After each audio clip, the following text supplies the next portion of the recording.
Hello दोस्त और hello friends, मैं के सर अकाउंट्स और फाइनेंस में पीएचडी किया हूँ 2004 में और 1998 से एजुकेशन प्रोफेशन में हूँ।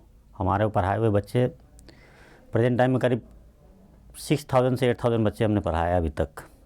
बहुत सारे बच्चे अच्छे पोस्ट पे भी हैं, बहुत सारे जगह पे भी है। हम आज थोड़ा सा बेसिक अपना इंट्रोडक्शन इसलिए दिया हूँ क्योंकि अकाउंट्स का एक ऑनलाइन क्लास हम लोग शुरू करने जा रहे हैं और उस क्लास में बहुत सारे चीज़ हैं जो आप लोगों को नहीं पता होगा। बेसिकली हमारा जो क्लास है 11th-12th CBSE board, ISC board जो टर्म है, फर्स्ट टर्म सेकंड टर्म के बेस पे, एग्जामिनेशन बेस पे हम क्लास ये शुरू करने जा रहे हैं। एक छोटा सा डेमो क्लास है। सबसे पहले मैं आपको ये बताना चाहता हूँ कि आप लोगों ने सबने, जितने भी लोग आप हमारे वीडियो देखेंगे, आज नहीं कल देखेंगे, जब भी देखेंगे, तो आपका एक बेसिक चीज़ पहले पूछना चाहता हूँ, what is the full form of the DR and CR। What is the full form of DR and CR। Debit and credit का फुल फॉर्म क्या होता है? आप अपने आप पे थोड़ा ध्यान दीजिएगा कि डेबिट और क्रेडिट, DR मीन्स डेबिट और क्रेडिट, अभी तक ये लोग जानते हैं, लेकिन रियली में इसका फुल फॉर्म थोड़ा डिफरेंट है। DR means debit record,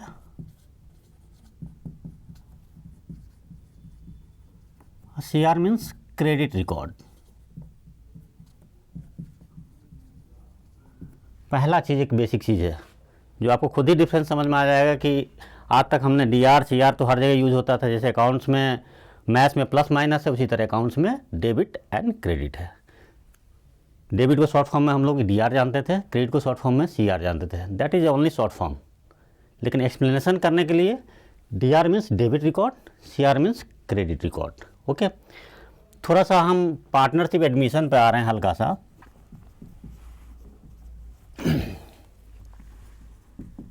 admission,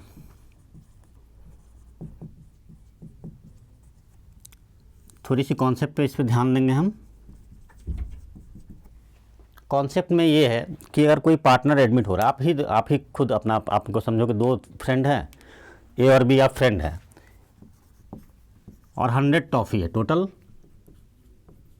100 है। हम मान लेते हैं 100 टॉफ़ी है, 60 A ने लिया, 40 B ने लिया। पहला चीज़ हो गया। अब हम मान लेते हैं आपका C एक तीसरा फ्रेंड आ गया, एज एडमिट हो रहा है तीसरा फ्रेंड। हम मान लेते हैं हमारे पास 100 ही टॉफ़ी है। हमने 40 A को दिया, 30 इसको दिया एंड 30 C को दिया। दो चीज़ है ये हमारा, ये ओल्ड पार्टनर जो बांट रहे हैं आपस में, ओल्ड रेशियो हो गया। After including admission of the C, that is called new ratio. अब थोड़ा सा ध्यान देना है हमको, हमें कुछ नहीं करना है, हमें अपने आप फार्मूला जनरेट करना है। पहला चीज़, बिफोर एडमिशन C A को कितना मिल रहा था? 60, और आफ्टर एडमिशन C A को कितना मिल रहा है? 40। इट मीन्स A ने C के फेवर में कितना ट्रांसफ़र किया, कितना सेक्रीफाइस किया? That is 20। B को बिफोर एडमिशन ऑफ C कितना मिल रहा था? 40, और after admission of C B को कितना मिल रहा है? 30। इट मीन्स B ने कितना ट्रांसफ़र किया C के फेवर में? 10। That is called sacrificing ratio. ठीक है, अब ये तो हमारे सामने आ गया। ओल्ड रेशियो क्या होता है? जो ओल्ड पार्टनर आपस में बांटते हैं। न्यू रेशियो क्या होता है? इनकमिंग पार्टनर आने के बाद में ओल्ड पार्टनर और न्यू पार्टनर जो आपस में रेशियो बांटते हैं, that is called new ratio. Sacrificing ratio क्या होता है? जो ओल्ड पार्टनर अपने फेवर से इनकमिंग पार्टनर या न्यू पार्टनर को जो भी सेक्रीफाइस करते हैं, जो भी डिलीगेट करते हैं, that is called sacrificing ratio. ये तो हमारे सामने आ गया। अब हमारे सामने एक प्रॉब्लम ये उठ रही है कि कैसे हम फार्मूला जनरेट करें। पहला चीज़ कि हमारे सामने या तो ओल्ड रेशियो दिया होगा, सेक्रीफाइसिंग रेशियो दिया होगा, देन न्यू रेशियो कैसे निकालेंगे हम? तो न्यू रेशियो इक्वल टू हो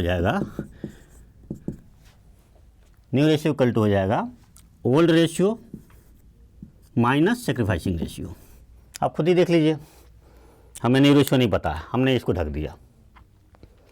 60 है ओल्ड रेशियो, अब सेक्रीफाइस कितना गया? 20। 60 माइनस 20 दैट इज़ 40। 40 है ओल्ड रेशियो, सेक्रीफाइस कितना गया? 10। 40 माइनस 10 दैट इज़ 30। फर्स्ट है। दूसरी चीज़ है, अगर हम मान लेते हैं कि हमारे पास में ओल्ड रेशियो है, न्यू रेशियो है, सेक्रीफाइसिंग रेशियो कैसे निकालेंगे? तो ओल्ड रेशियो 60 है और न्यू रेशियो कितना? 40 है। तो it means sacrificing ratio equal to old ratio minus new ratio. 60 minus 40 that is 20, 40 minus 30 that is 10। और नाउ लास्ट में है ओल्ड रेशियो। अगर हमारे सामने सेक्रीफाइसिंग रेशियो दिया है, न्यू रेशियो दिया है, तो कैसे ओल्ड रेशियो निकालेंगे? तो ओल्ड रेशियो इक्वल टू हो जाएगा new ratio plus sacrificing ratio. इसको हम चेक कर सकते हैं। 40 plus 20 that is 60, 30 plus 10 that is 40। ठीक है, ये तो छोटा सा बेसिक था पार्टनरशिप के एडमिशन में कैसे रेशियो निकालेंगे। ठीक है, अब आ जाते हैं रिटायरमेंट में। रिटायरमेंट में कैसे क्या करना है हमको, उसके बारे में। तो रिटायरमेंट के रेशियो में हम सबसे पहले आ जाते हैं रेशियो में।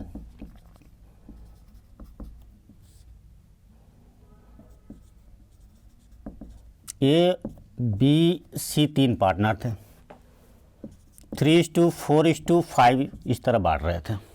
ठीक है, अब हम मान लेते हैं कि सी रिटायर हो रहा है, तो न्यू रेशियो क्या हुआ ए और बी में? ए और बी में न्यू रेशियो हो गया दैट इज 3:4। हम मान लेते हैं ए रिटायर हो रहा है, देन बी सी में न्यू रेशियो क्या हो जाएगा? 4:5। अगर बी रिटायर हो रहा है देन ए सी में न्यू रेशियो क्या हो जाएगा? 3:5। ठीक है, अब हमारे पास में ओल्ड रेशियो पता है, न्यू रेशियो पता है, then gaining ratio equal to हो जाएगा हमारा new ratio minus old ratio.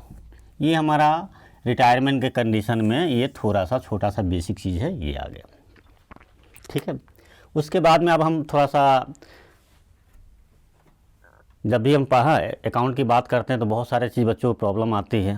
Basically एक तो कुछ अच्छे अच्छे टॉपिक्स भी हैं और इंटरेस्टिंग टॉपिक है जो बच्चों को बड़ा अक्सर टफ लगता है। For example bank reconciliation statement that is called BRS short form में।